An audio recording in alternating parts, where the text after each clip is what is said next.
use cases of Web3 through DePIN. Hello everyone, Daniel from DePIN Hub here, and today we have the episode with Micky Watkins, the visionary founder and CEO of World Mobile, a telco entrepreneur dedicated to connecting the unconnected through blockchain technology and the sharing economy. How are you doing, man? What a lovely intro. I'm doing great, thank you very much. It's quite cold here in Spain, relatively of course.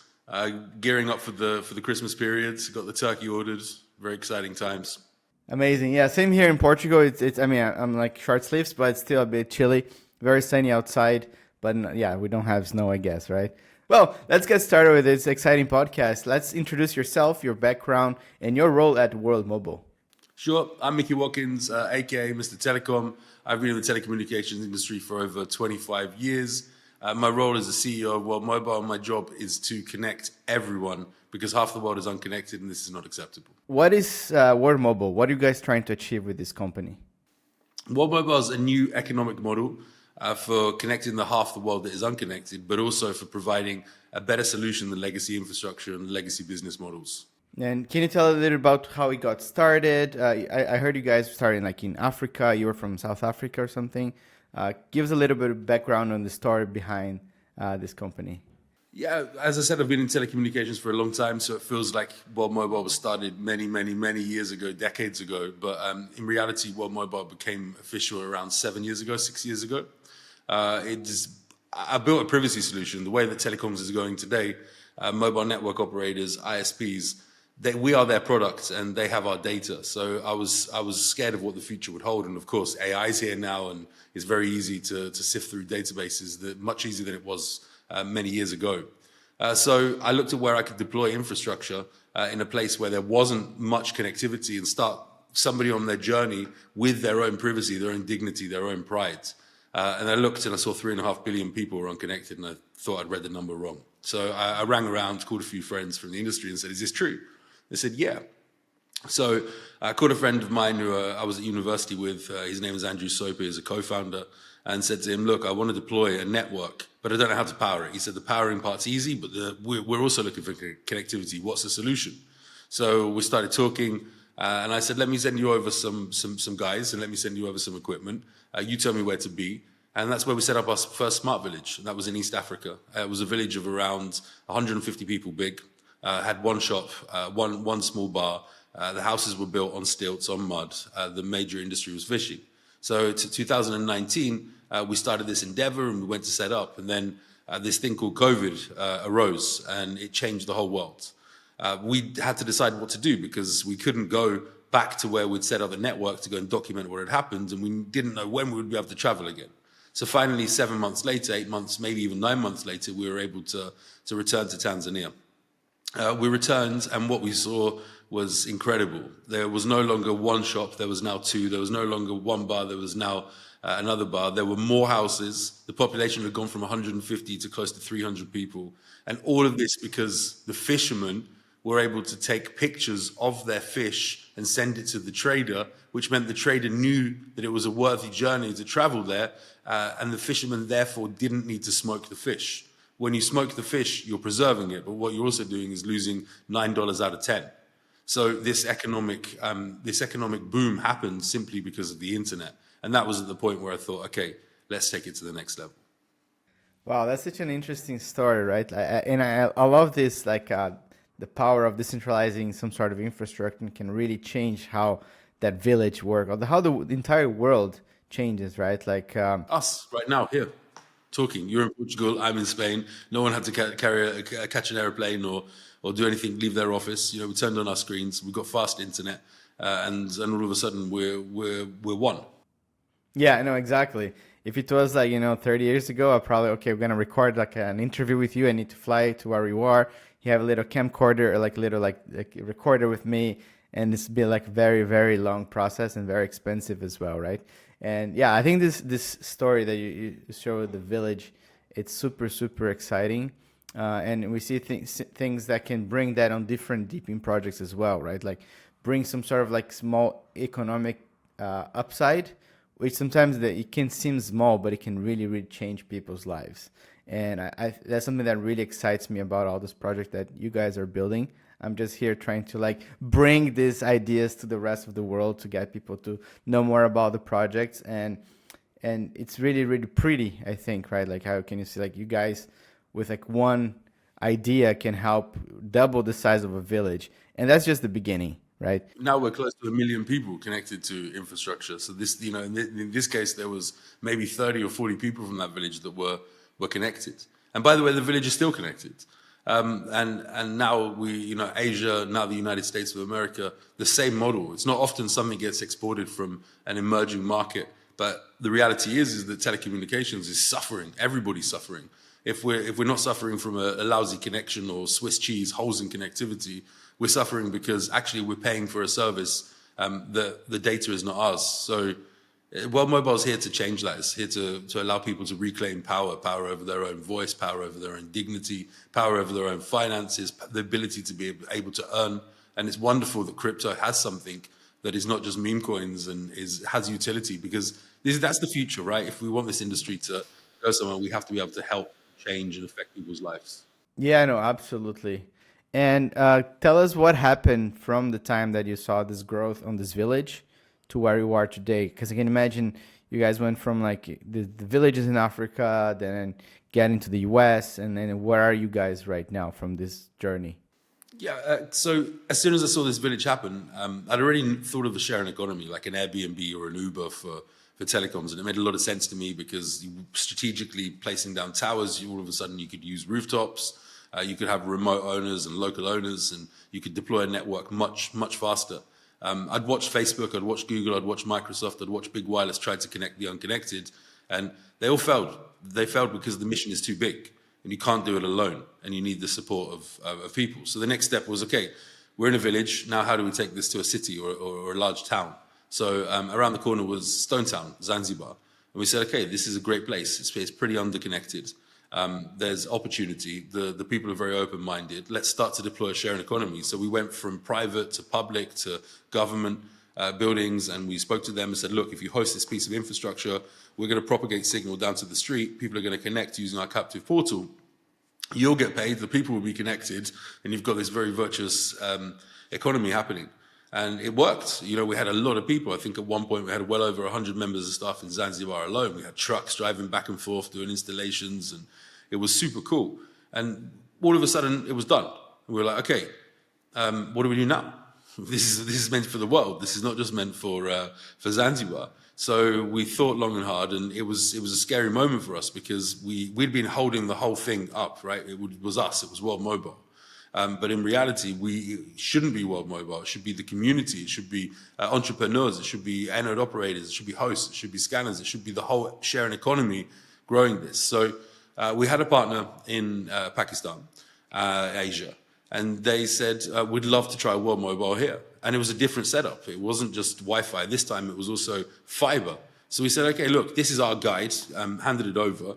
We can't give you any staff. We can't give you any support. You can call me anytime you want, but let's see if this works. It's a massive experiment, but I believe it's going to work. So they were a bit shocked by that, but that was the only way to grow this. And then it worked. And, 500,000 customers or 400,000 customers later, you've got a whole place connected using the World Mobile sharing economy. And then from there, we decided, okay, where else are we going to go? By this time, we'd also spread out into 7 or 8 different African countries. We'd launched an aerostat, a big balloon in the sky in Mozambique, the world's first commercial aerostat. But I knew that if we really wanted this to be a household name and to show the power of the movement, it would be about going to the United States of America and succeeding there. So that's where we went. And we chose a place in Reno, Nevada. We bought some spectrum in 4 or 5 different places. Now we have across the whole of the United States if we need it, when we need it. So we chose Nevada, the least unconnected state. Reno was the largest town outside of Las Vegas. Very nice place, very cool people, very vibing. I was very surprised at what a place it was, but very badly connected, right, by the big wireless. So good opportunity for us. We started a sharing economy there, and today I can say that 80, 90, 95% coverage with the World Mobile Network, and quite a few customers with the full service going live nationwide in the United States in January 25. Oh, so close, right? Yeah, I mean, I think it's a very interesting leap, right? Going from like countries in Africa and then going to the US, and I agree with you that the US is such a big market and is an important one to prove as well.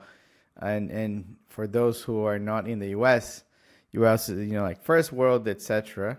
But the connectivity and infrastructure in the country is poorly. It's really, really bad. Yeah, 30% of the landmass unconnected, 11% of the population unconnected, and I think around 8 to 10 million adolescents that can't use the internet for education.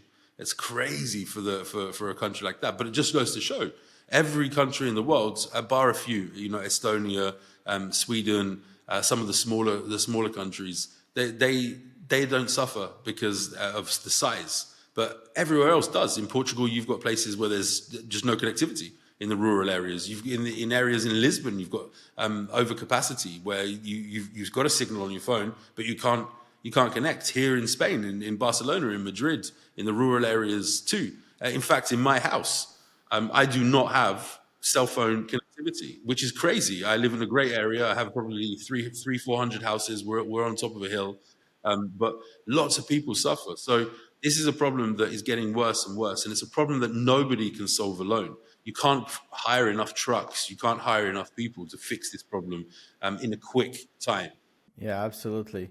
And one came this idea of get the community to become the deployers, not only you, and then the let's say the tokenomics or the crypto incentive on top of that to really make people incentivized. I'd always done this. Wherever I worked and I was connecting borders or I was connecting areas, I'd always involve local community and giving them the opportunity to help us and therefore help themselves and earn money. So it's been in my blood to think about a sharing economy for a long time and to work as teams. But actually it came to fruition when the privacy solution, that's when I first started to notice, hold on, blockchain is maturing. I'd been into Bitcoin for some time. But actually, we can now use DIDs. We can now prove as a mobile network operator that we're not taking someone's data. We can now attach air nodes, which are our versions of radios, to the network and report that information back to the ledger for reconciliation. We can now do cross-border with blockchain. So the idea came along slightly different than, let's say, companies like Helium. Helium offered an incentive in a token. So you put up an infrastructure and you got paid in this token. The problem with the token is that then it can still be emitted when no money is being made, which is great for the startup state, but for the ready state it's a big problem of a network. So we decided that actually we should pay in fiat, whether that's digital as in stables, cryptocurrency, or whether that's a bank transfer. So you put up a node, you get paid in fiat, and that would probably be an incentive where everybody could participate. And then as they went down the rabbit hole, they started to understand that they couldn't be cheated, that they didn't have to trust us as a company. They could check everything themselves by going back through the ledger. And then the idea of the World Mobile Chain, a purpose-built DePIN network that was able to allow people to build and utilize. And World Mobile is the first example of that. And it's going pretty well. It's close to a million users right now. We went public testnet. We went private testnet on the 1st of December. We're due to go public testnet at the end of this month, the beginning of next. And then it's exciting times from there onwards as we bring everybody on chain and we have a lot of daily active users that are every day utilizing the chain to actually everyday services. Yeah, I'd like to touch a little bit on the blockchain, but first, let's talk about the air node technology. How does that work? 95% of our inventory is off the shelf. So we will utilize what's out there. Right now, we're utilizing Bicells, Blinks. We've got our own Wi-Fi providers. We've got Wi-Frost, a few other different types of technology. We have Wi-Fi. We have band 48 CBRS, and we also have our own license spectrum, which is band 71. Ironically, we became experts in band 71 in Africa because it's a spectrum that was always free of use. It's what carried the old television signals.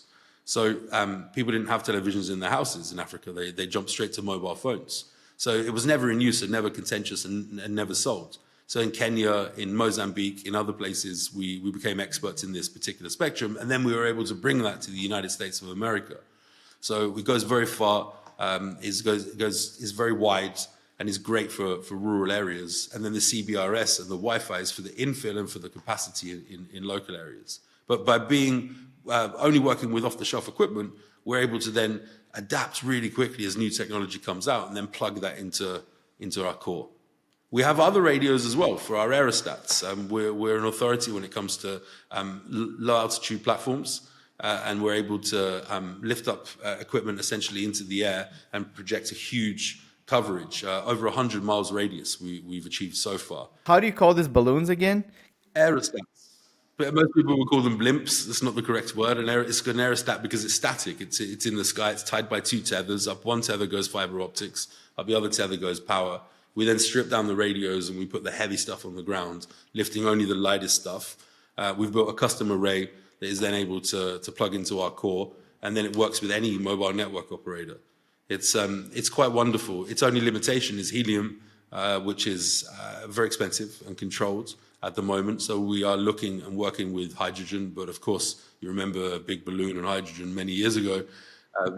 People are scared, but we're pushing through some regulation or trying to work with hydrogen, and that will bring the cost down massively to deploy these. The only other limitation is wind. So when there's a big gale, you need to bring it down and tether it. But bringing it down is a 10-minute job. Putting it up can be a 3-second job, but it's quite dangerous because the lift of these things is over 8 times faster than a 747 taking off. So if you haven't got it right and you're holding onto those ropes and you've got your team, they're up in the sky and it's too late. So they're a precision piece of equipment. They've been used for over 100 years in military applications, mostly, and for observation. But we've taken those and modified them and made them an effective use for connecting rural areas or even post-emergencies and disasters. Yeah, I know that's an important one, right? Like when there's a disaster, everything goes down. All the towers are gone. So then you can just in a few hours, just put this balloon up.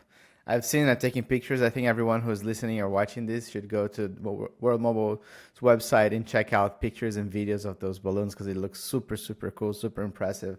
I remember, I think we met the first time in Mobile World Congress in Barcelona last year, and then there was like some pictures, videos, cable. I could see the cable, how it was built. It is like super, super exciting. On your experience, what is the difference, or how different has it been to do the deployment of this network, let's say, in Africa versus the US? Because I can imagine a completely different countries, regulations, people, governments. Like, how has it been, this journey?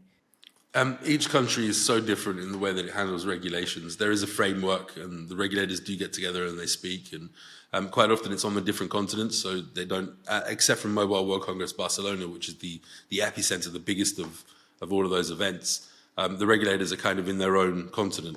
So Africa, initially, less problems with the regulator. The regulator's pretty easy, very well educated, very well informed, there to connect their people. More problems with infrastructure, importation, right? Taxes, all these kind of things. United States, complex regulatory minefield, I would say, mostly propped up by the oligopoly that holds the control in the United States. You know, the 95% of all telecoms is held by 3 companies, but also very, very cool people, very easy people to work with. You follow the rules, you're good. You have a chance to be able to come in. Disruption is something that the United States hasn't seen yet, but I think with DePIN and especially with a movement like World Mobile and World Mobile's strength in community, I think that we can see a lot of people coming in. And the regulators, the FCC, the new person, I believe is a libertarian.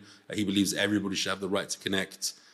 They've gone through, the $75 billion, I think, and not connected anybody through the last BEAD funding. There's issues, and people want those issues to stop. So every place has its own dynamic, its own politics. But ultimately, when you're coming and you're trying to connect the unconnected and the underserved, everybody opens their arms and says, okay, let's do it. Yeah, because it's definitely a problem that everybody sees that needs to be solved, and it's not very easy, right? So if there's anyone brave enough for the challenge, let's do it. That's pretty cool. Let's touch a little bit about the blockchain side of things right now. I think you guys were the token to incentivize the whole network. Was also on Cardano, and now we are moving to Base. Can you tell a little bit about the story of Cardano and why choosing to move to Base? Yeah, it's not necessarily just a move to base. It's always been a multi-chain vision, a cross-chain vision. To solve such a big problem, you need every community. But if someone wants to be a maxi, they should be able to be a maxi. But we don't want to not be available to them to be part of what could be one of the biggest movements in history.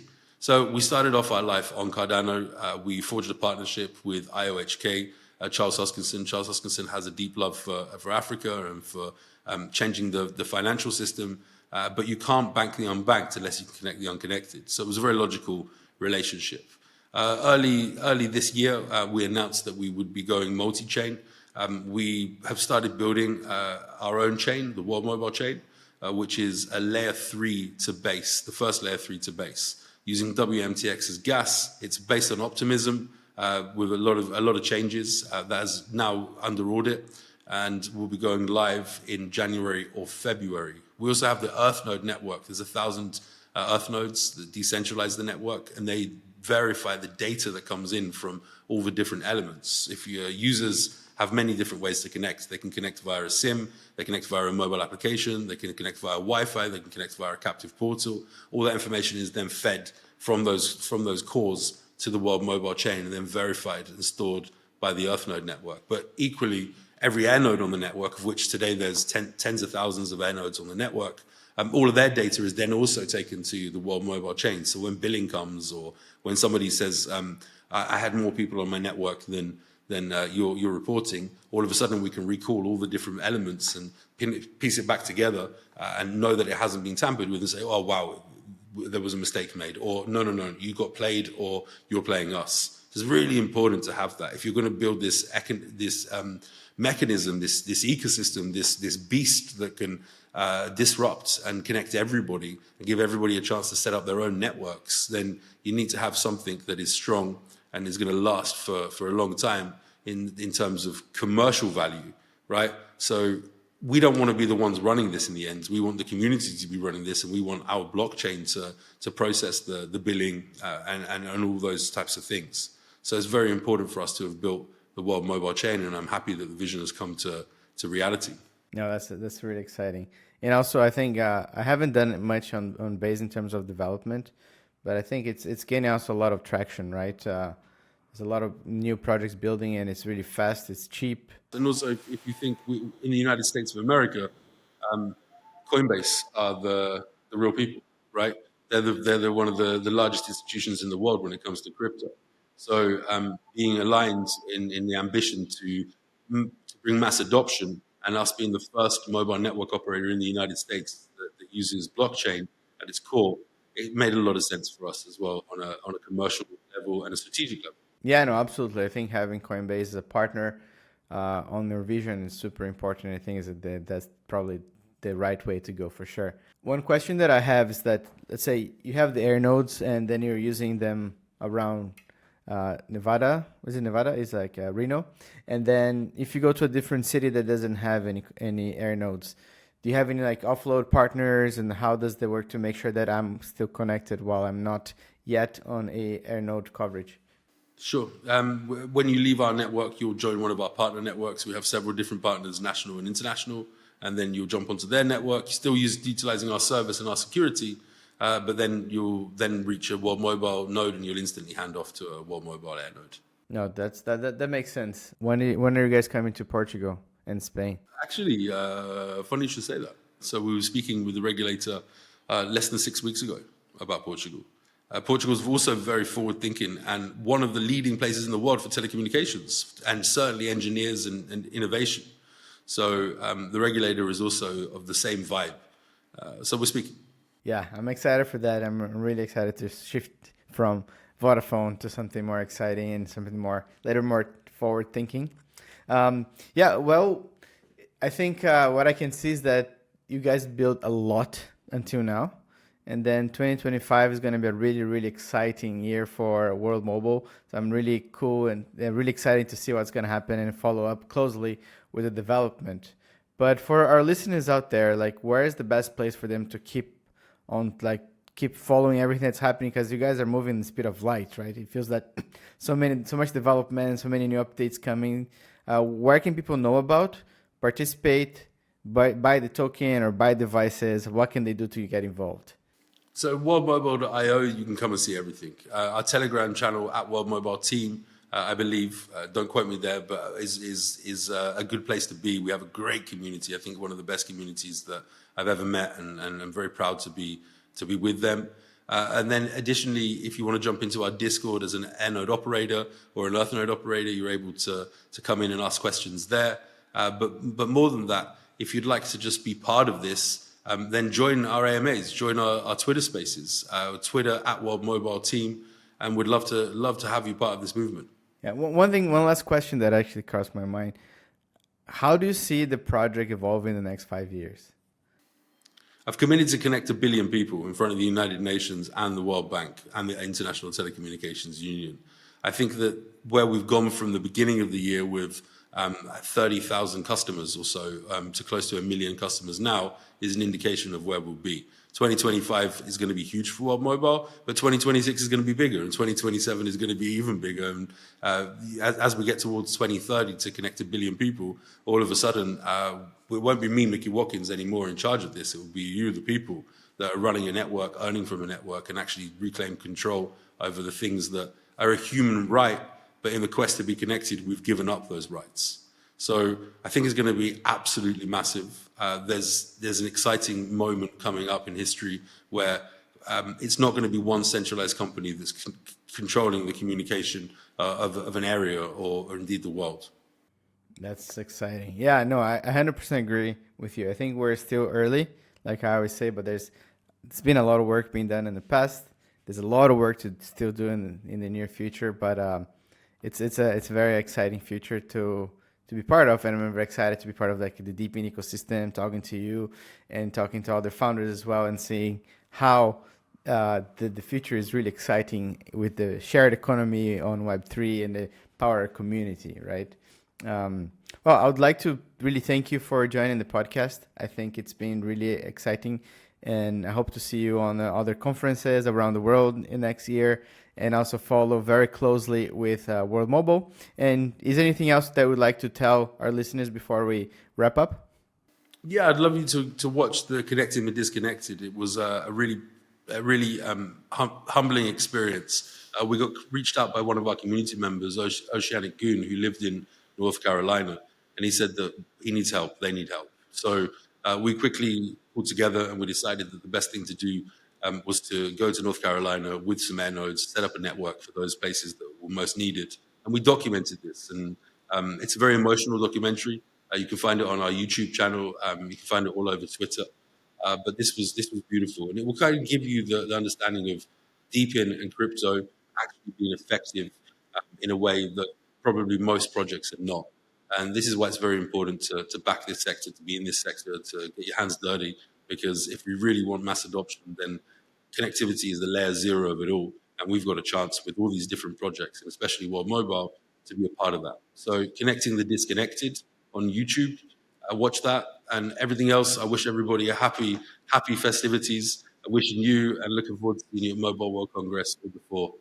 Yeah, let's go. Yeah, it's super cool. I'm going to make sure to put the link of the video on the description of this podcast. And yeah, for you listening out there, have a great holiday, great New Year's. 2025 is the year of building.